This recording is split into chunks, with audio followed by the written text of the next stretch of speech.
It started with a whisper. A brief, offhand comment from Prince Edward during a late-evening royal gathering, casual to most, but earth-shattering to those listening closely. What he revealed wasn't just gossip. It was the detonator of a secret long buried beneath the polished corridors of the palace. That Princess Anne and Prince William had joined forces, quietly working behind the scenes to edge Queen Camilla out of influence. But why? And why now? Before we go deeper into what this really means for the royal family, make sure to subscribe so you don't miss a single update. The night was meant to be uneventful, a closed-door gathering of senior royals at Balmoral, far from the public eye. But as the wine poured and conversation turned candid, Prince Edward, typically cautious and reserved, let something slip. He didn't realize the weight of his words until the silence fell around him like a guillotine.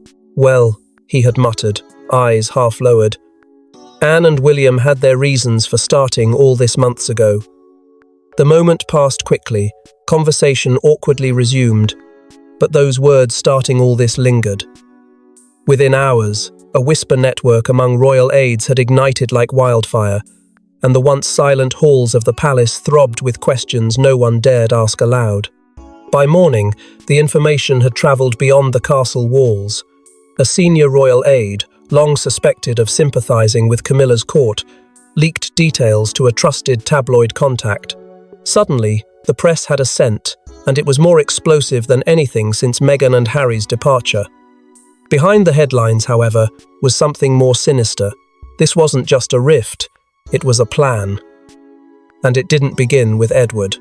It began long before, when Princess Anne, the unrelenting keeper of tradition, started noticing shifts that disturbed her to her core. Camilla's increased control over Charles's public appearances, her influence over the king's speechwriters, and the most alarming, her attempt to realign ceremonial roles, quietly sidelining those who had been loyal to the crown for decades. Anne, ever perceptive and blunt, reportedly reached out to William in private. It was an unprecedented move. William, still healing from the trauma of his mother's legacy being overwritten, had kept his distance. But Anne's words were clear, clipped, and sharp as a blade. "The crown is shifting under our feet, and we cannot allow it to fall into the wrong hands." That conversation marked the beginning of what would later be dubbed by palace insiders as the Silent Pact, a strategic, secret alliance between the future king and the Princess Royal, forged in mistrust and sealed by blood. Adding to the tension were the rising concerns about King Charles's health. Quiet murmurs about fatigue, extended absences, and the delegation of key responsibilities had unsettled the inner circle. With Charles increasingly reliant on Camilla, many feared she had become not just consort but gatekeeper. Suddenly, Anne and William weren't just suspicious, they were alarmed. Royal schedules were redacted, security tightened, and certain meetings removed from the official royal calendar altogether. The palace's familiar rhythm had been broken, replaced with an unsettling new order. Then came Camilla's disappearance from several high-profile royal engagements. No explanation, no statement, just a void where her presence had become expected. The public was told it was a matter of rest, but those close to the heart of the palace knew better. The Queen Consort wasn't resting, she was being frozen out. Quietly, deliberately, and it had all started with a whisper from Edward that turned the royal world on its head. But to understand why Anne and William would secretly unite against Camilla, we must go deeper into the fractures where loyalty, resentment, and buried pain collided beneath the surface. Behind the carefully curated smiles and rehearsed royal appearances, a silent war has long been brewing between birthright and marriage, tradition and reinvention. While Camilla ascended, Anne and William watched from the sidelines as the heart of their family began to fracture. But what caused such bitterness to boil beneath the gilded surface? In the days following Queen Elizabeth's passing, a quiet shift began. It was subtle, at first Camilla stepping into roles that once belonged to the late monarch's most trusted bloodline. Invitations redirected, orders of precedence adjusted. Her presence, once secondary, became commanding. But not everyone welcomed it. Princess Anne, ever the stoic guardian of royal discipline, felt the tremors first. Her discomfort wasn't rooted in envy, but in duty. Watching Camilla assume prominence in matters Anne believed were reserved for the sovereign's direct lineage felt like watching a dynasty unravel thread by thread. Anne didn't speak out immediately, but within the confines of royal briefings and private corridors, her displeasure grew louder in silence. Prince William, too, felt the pressure. His mother's memory remained carved into every corridor of the palace, and Camilla's growing spotlight felt less like evolution and more like erasure. Behind closed doors, he struggled with the dichotomy of diplomacy and personal pain. Camilla, now styled as Queen Consort, was increasingly invited to wield influence that veered far beyond ceremonial. Rumours swirled of her pushing for more active roles in royal foundations, her name reportedly appearing on internal policy discussions, where even William was once omitted. Every move she made, every boundary she nudged, deepened the invisible wedge between her and those who had borne the royal burden for decades. But it wasn't just about visibility, it was about access. Decisions once reviewed by Charles and his advisors were now filtering through Camilla first. Access to the king became a new battlefield. Anne, who had stood beside her brother through thick and thin, now found herself scheduling appointments like a stranger, and William, second in line to the throne, often learned of his father's plans through aides rather than direct communication. Camilla, according to whispers within the palace, was no longer just by the king's side, she was between him and everyone else. At council meetings, the tension became almost unbearable. Anne and William's whispered frustrations became a ritual of their own. Each time Camilla presented a suggestion veiled as support but felt more like control, Anne's jaw would tighten. William's glances would grow colder. Yet, they said nothing publicly. They couldn't not yet. Instead, they built a private language, subtle nods and silences, a growing understanding that something had to be done before the monarchy lost itself in the shadow of one woman's ambition. What shocked many was the sentiment within palace staff. Those who had served under the Queen noticed the shift too. The hierarchy they once understood was mutating. Quiet conversations among senior aides described a monarchy being reshaped not for the people, but for a person. One staff member reportedly said, "She's not supporting the crown, she's rewriting it." This wasn't a conspiracy imagined by bitter royals. It was a creeping transformation that made Anne and William realize they weren't watching a chapter turn, they were watching an entire legacy rewritten. But it wasn't just emotional wounds fueling this alliance. Something far more calculated was taking root behind closed doors. It wasn't spontaneous. This was no impulsive rebellion. Operation White Swan, coined by a senior aide, was a meticulously planned maneuver born from late-night conversations, encrypted messages, and discreet strategy sessions. Anne and William weren't just venting, they were building a blueprint for reclaiming control of the monarchy. It began in the isolation of the Scottish Highlands. Anne, who had always found clarity in solitude, invited William to her secluded estate under the pretense of familial bonding. But beneath the warm smiles and casual dinners, a storm brewed.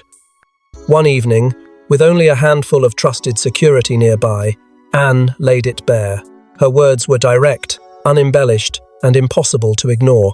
"We're losing the soul of the crown," she had said, "and if we don't act now, we won't recognize what's left." William didn't respond right away. Torn between honoring his father's chosen partner and preserving the values instilled in him by his late mother, he found himself at war with his own instincts. But Anne was relentless, not with pressure, but with truth. And in that quiet corner of Scotland, under a veil of cold wind and heavier thoughts, the alliance was born. William's acceptance didn't come from anger, it came from clarity. What he saw wasn't just Camilla's growing shadow, it was the monarchy slipping from the grasp of those who had carried its weight for generations. And so began what they would eventually refer to as Operation White Swan. The name was deliberate. To the outside world, the swan is graceful, composed. But beneath the surface, it is all frantic movement and silent survival. This was their symbol, silent strength, dignified resistance, a storm beneath still waters. The operation needed trusted minds, and that trust was hard-earned. Enter Sophie, the Countess of Wessex, Anne's quiet ally, often overlooked but never underestimated. It was Sophie who coordinated the logistics, identified safe zones, and ensured that none of their movements would raise suspicion. With her steady presence and ability to vanish in plain sight, Sophie became the glue binding the fragile threads of their rebellion. And they were careful, calculating. No palace offices. No standard phone lines. Meetings were held on private estates. Anmer Hall, tucked away behind security walls, and Gatcombe Park, where Anne knew every blade of grass. These weren't mere homes anymore, they were command centres. Communication was everything, and risk was everywhere. That's when William's tech advisors stepped in, allegedly installing encrypted communication software on private, unregistered devices. Messages were brief, often in code. Phrases like "feathers settled" and "quiet skies" replaced standard updates. Even their most loyal aides were kept in the dark. This wasn't just secrecy, it was survival. Every movement had to appear organic. Every appearance, every smile, had to sell the illusion of unity, even as the foundation cracked beneath Camilla's reign. But as Operation White Swan gained momentum, so did the consequences of its success. Camilla's camp was growing restless. Her control, once unquestioned, began to show signs of fragility. The Queen Consort's attempts to push new initiatives were met with delays. Her access to private advisors was being quietly filtered. William and Anne weren't just preparing, they were already maneuvering behind the curtain, removing key chess pieces before the Queen even knew a game had begun. Yet no plan remains hidden forever, and as Camilla's grip tightened, so did the urgency of their mission. She knew something was wrong. The Queen Consort wasn't naive, and she'd clawed her way to her crown through storms of scandal. When key allies grew distant and whispers faded as she entered rooms, Camilla realized she was being shut out. But when suspicion gave way to certainty, she didn't retreat, she retaliated. Camilla had always known her path into the royal circle was paved with thorns. But this felt different. This wasn't public outrage or tabloid venom. This was something colder, quieter, and far more dangerous. It began with Silence's briefings where her name was missing, events planned without her presence, trusted aides growing vague in their updates. Then came delays on meetings she once led, on letters she was expected to see first. She wasn't just being bypassed, she was being erased. Her instincts screamed of betrayal, and if history had taught Camilla anything, it was to strike before she was buried. She summoned her most loyal aides and demanded clarity. What she received were shrugs, apologies, and vague answers. But Camilla wasn't satisfied with diplomacy. She wanted surveillance. Within days, internal investigations were launched, not officially, of course, but beneath layers of plausible deniability. Staff were questioned, files were reviewed, and in a move that would later send shockwaves through the palace, she allegedly authorized discreet monitoring of private royal residences. The justification? Security, naturally. But those closest to the truth whispered a darker purpose. Camilla wasn't protecting the crown. She was watching it crumble in slow motion, and she was desperate to see who held the hammer. Then came the dossier. Hand-delivered by her head of internal affairs, the collection of intercepted messages and suspicious meeting logs was damning. Dates lined up too perfectly. Locations like Gatcombe and Anmer appeared with eerie frequency. Messages containing odd phrases, "The swan swims tonight," "Charlotte holds the thread." "Feathers secured" were flagged repeatedly. The weight of the evidence was undeniable. Camilla was no longer imagining the conspiracy. She was staring it in the face. The confrontation with Charles was inevitable. She entered his private chambers with fire in her chest and ice in her tone, laid the documents before him.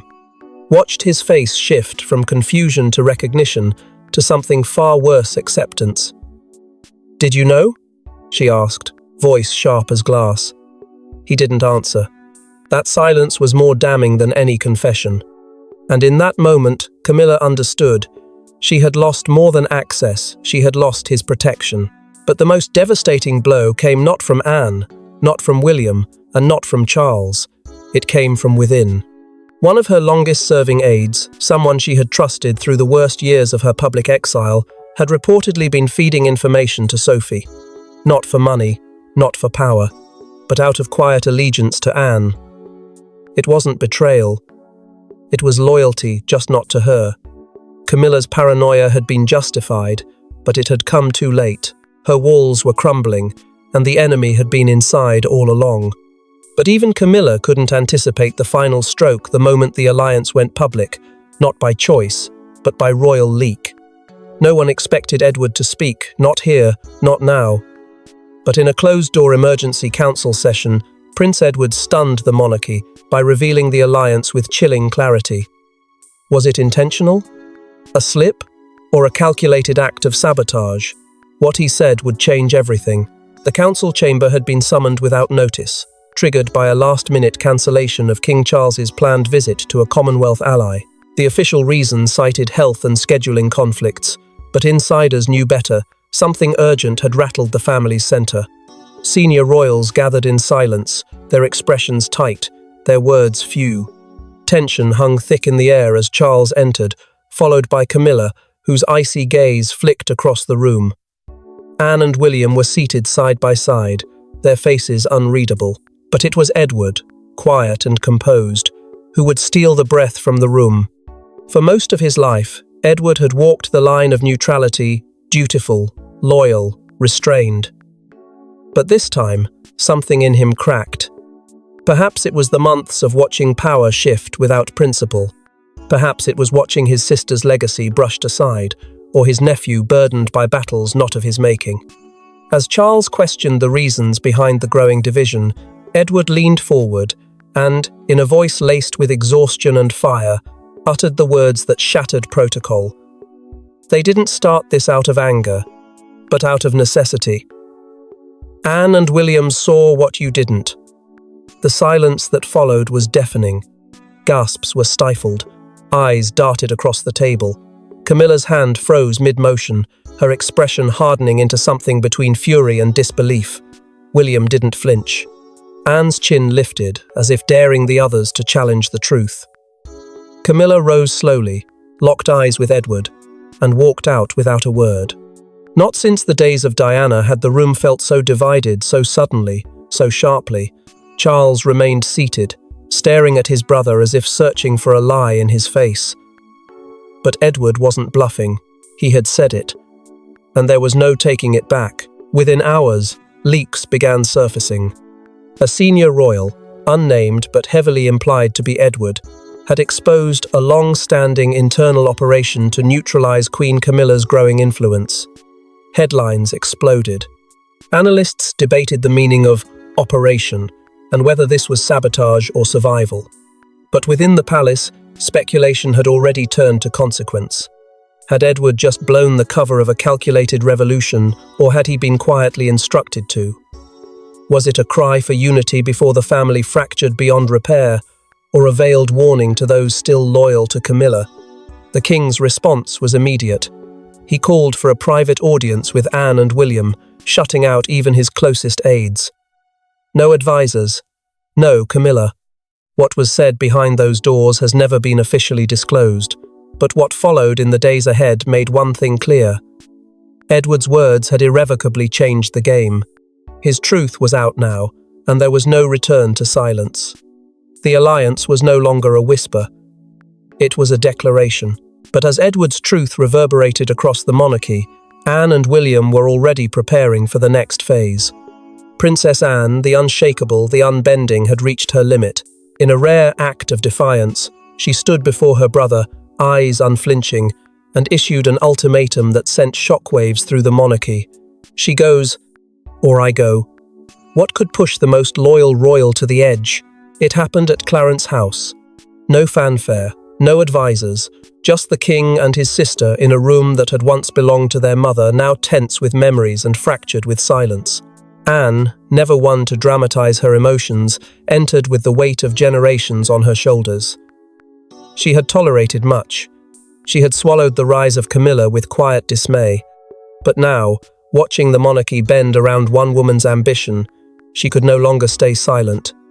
What followed was not a conversation, it was a reckoning. Anne's voice didn't rise, but her words cut deep. She spoke of Camilla's manipulation cloaked in charm, the favoritism that now infected appointments, patronages, and royal protocols. She detailed moments when senior blood royals were pushed aside for Camilla's hand-picked allies, and how traditions once sacred were rewritten in favor of convenience and control. Charles sat still, torn between two pillars of his life. His love for Camilla was unquestionable, but Anne was the backbone of the family, the one who never wavered, never abandoned duty, never needed validation. Her accusations weren't wild, they were meticulous.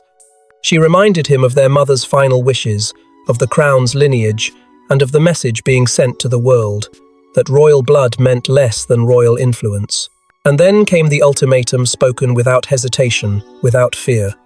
If you force me to serve beside her any longer, I will step away, fully, publicly, and you will lose more than a sister, you will lose your last bridge to what this family once stood for.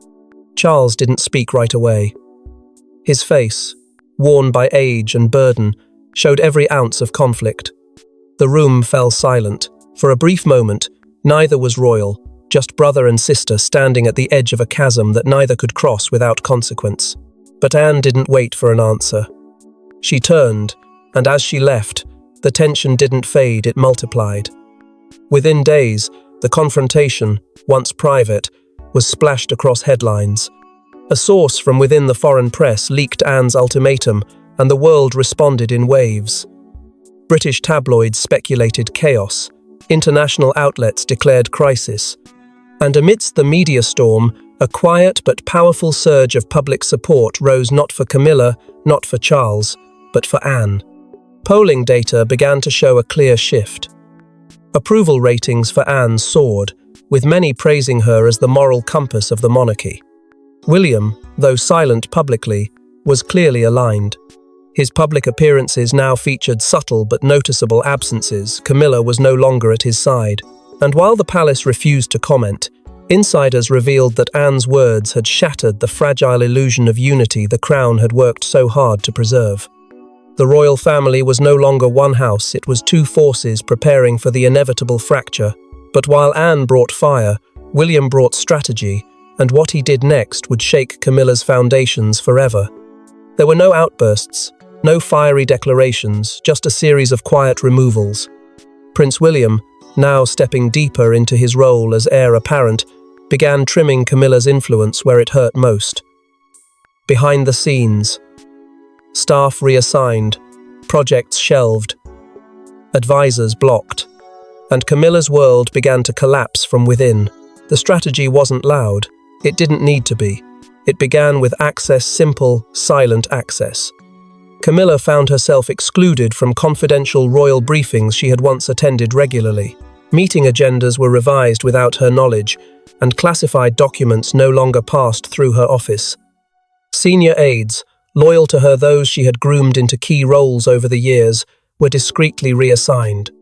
Some to distant ceremonial posts, others to advisory boards with no real power. One by one, her inner circle dissolved. No announcements, no confrontations, just absence.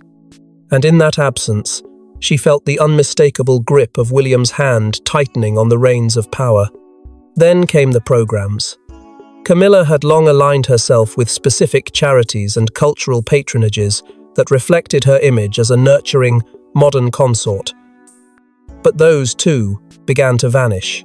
Budgets were quietly frozen, scheduled events indefinitely postponed, public engagements removed from the royal calendar without explanation. What had once been described as Camilla's causes were now categorized as non-essential. The message was clear. She was no longer a central figure in the future of the monarchy. Even her travel was clipped. Where Camilla once moved freely with royal funding, new restrictions emerged. The crown's purse, closely monitored by William's financial auditors, now prioritized engagements tied directly to the line of succession.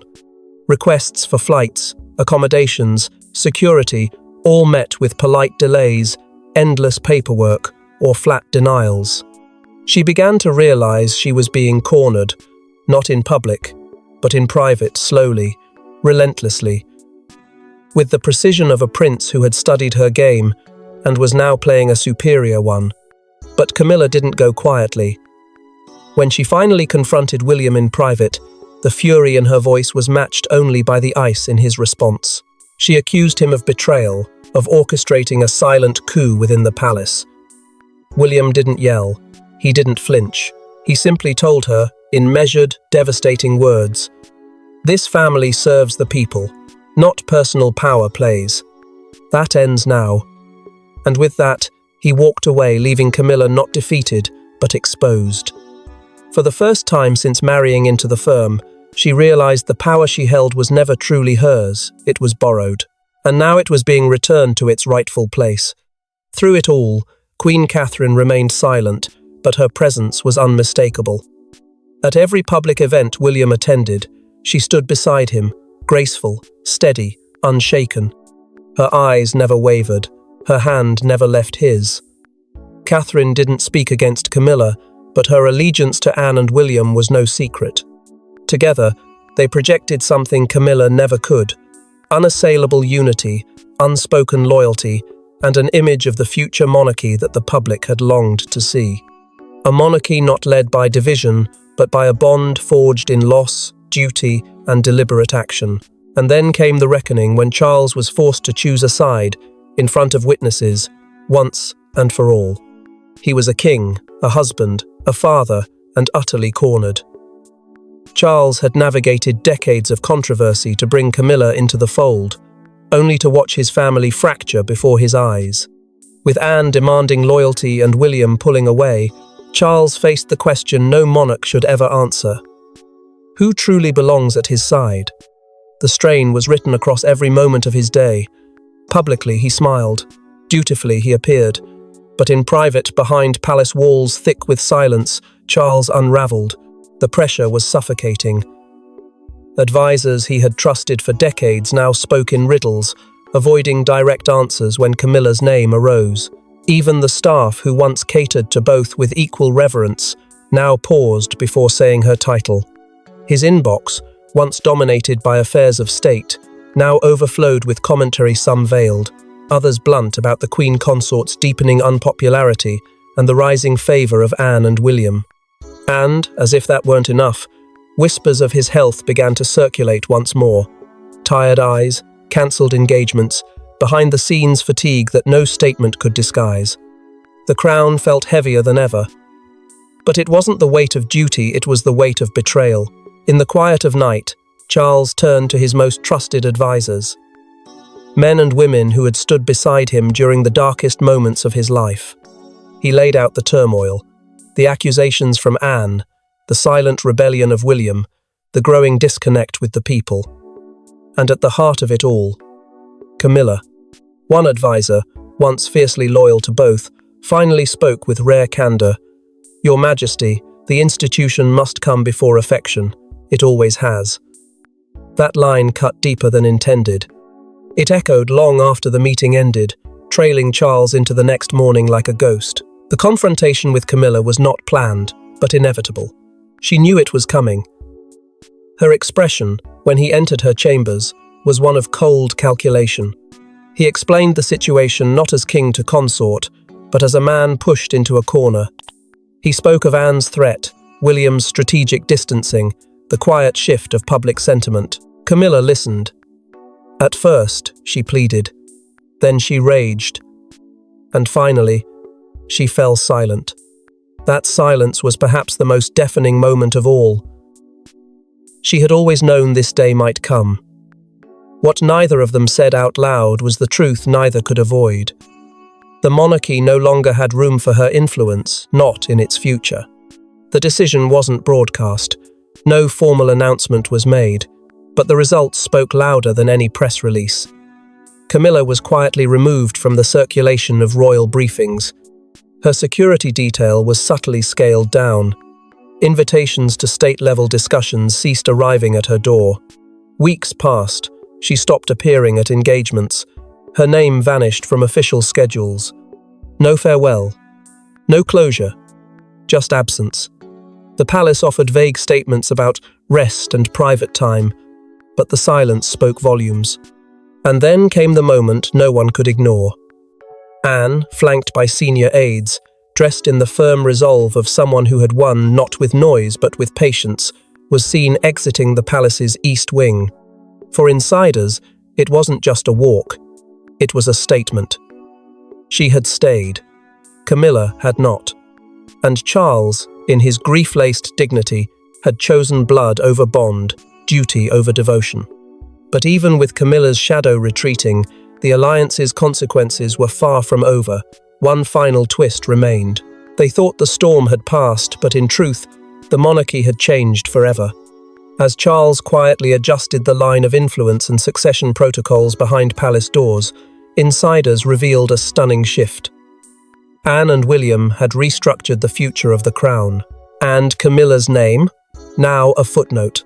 In the days that followed Camilla's vanishing from public life, the palace moved with subtle precision.